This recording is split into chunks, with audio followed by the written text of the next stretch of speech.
नमस्कार, मैं हूं यूभी चौधरी और आप देख रहे हैं दिव्य दिल्ली न्यूज। राष्ट्रीय भुगतान निगम ने यूपीआई लेन देन को और अधिक सुविधाजनक बनाने और सुरक्षित बनाने के लिए बड़ा फैसला किया है। 15 सितंबर 2025 से नई ट्रांजैक्शन लिमिट्स लागू होंगी, जिनमें बीमा प्रीमियर, कैपिटल मार्केट निवेश और क्रेडिट कार्ड बिल पेमेंट जैसी खास कैटेगरी में अब एक बार में 5 लाख रुपए तक का भुगतान किया जा सकेगा।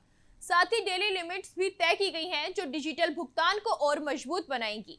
इस बदलाव से बड़े भुगतान करने वाले ग्राहकों को काफी राहत मिलेगी और डिजिटल लेन देन में पारदर्शिता और सुरक्षा बढ़ेगी।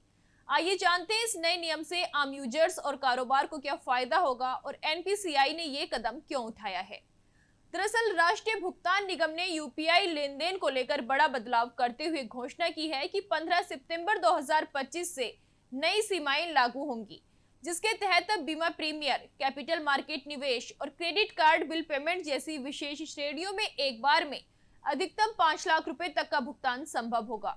इसके अलावा एनपीसीआई ने अलग अलग कैटेगरी के लिए डेली लिमिट्स भी तय की है, जहां इन्वेस्टमेंट, इंश्योरेंस और ट्रेवल से जुड़े भुगतानों की अधिकतम सीमाएं 24 घंटे में 10 लाख रुपए तक होंगी। वहीं क्रेडिट कार्ड बिल पेमेंट के लिए सीधा 6 लाख रुपए प्रतिदिन निर्धारित की गई है। नई यूपीआई लिमिट्स का सबसे बड़ा फायदा उन ग्राहकों को होगा जिन्हें बड़े ट्रांजैक्शन करने होते हैं। अब इंश्योरेंस प्रीमियर का भुगतान, शेयर मार्केट में निवेश, महंगी ट्रेवल बुकिंग, ज्वेलरी खरीदारी और बिजनेस से जुड़ी बड़ी रकम का भुगतान एक ही ट्रांजैक्शन में किया जा सकेगा। इससे पहले बड़े पेमेंट को कई छोटे छोटे ट्रांजैक्शन में बांटना पड़ता था, जिससे समय पर मेहनत दोनों लगती थी।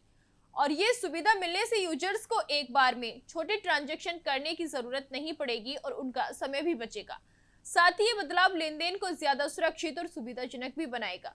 बड़े ट्रांजैक्शन में आसानी से पेमेंट करने से बिजनेस और व्यक्तिगत दोनों क्षेत्रों में आर्थिक गतिविधियां तेज होंगी। इससे डिजिटल भुगतान को बढ़ावा मिलेगा और यूपीआई का उपयोग और भी ज्यादा बढ़ेगा। आपको बता दें, ये कदम ग्राहकों के लिए एक बड़ी राहत साबित होगा।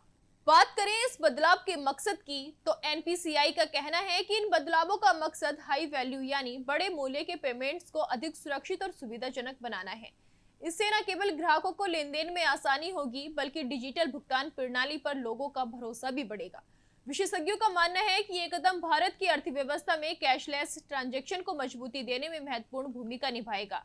इससे डिजिटल लेन देन को बढ़ावा मिलेगा और आर्थिक गतिविधियां और भी सुगम हो जाएंगी, जिससे देश की वित्तीय प्रणाली और ज्यादा पारदर्शी और मजबूत बनेगी। आपको बता दें, ये पहल डिजिटल इंडिया के लक्ष्यों को पूरा करने की दिशा में भी एक अहम कदम है। ये बदलाव निश्चित रूप से भारत में डिजिटल भुगतान के क्षेत्र में एक बड़ा महत्वपूर्ण कदम साबित होगा। इससे न केवल बड़े लेन देन करने वालों को सुविधा मिलेगी, बल्कि पूरे देश में कैशलेस ट्रांजैक्शन को बढ़ावा मिलेगा। एनपीसीआई की इस पहल से आर्थिक गतिविधियों में तेजी आएगी और डिजिटल इंडिया के सपनों को और मजबूती मिलेगी। हम उम्मीद करते हैं कि ये नई नीति सभी उपभोक्ताओं के लिए सरल और सुरक्षित अनुभव लेकर आएगी। तो को जानने के लिए अभी टाइप करें दिव्य दिल्ली न्यूज। नीचे दिए गए सब्सक्राइब बटन को दबाएं और नोटिफिकेशन के लिए दिए गए बेल आइकन को क्लिक करें। हमारे वीडियोस को लाइक, शेयर और कमेंट करना ना भूलें।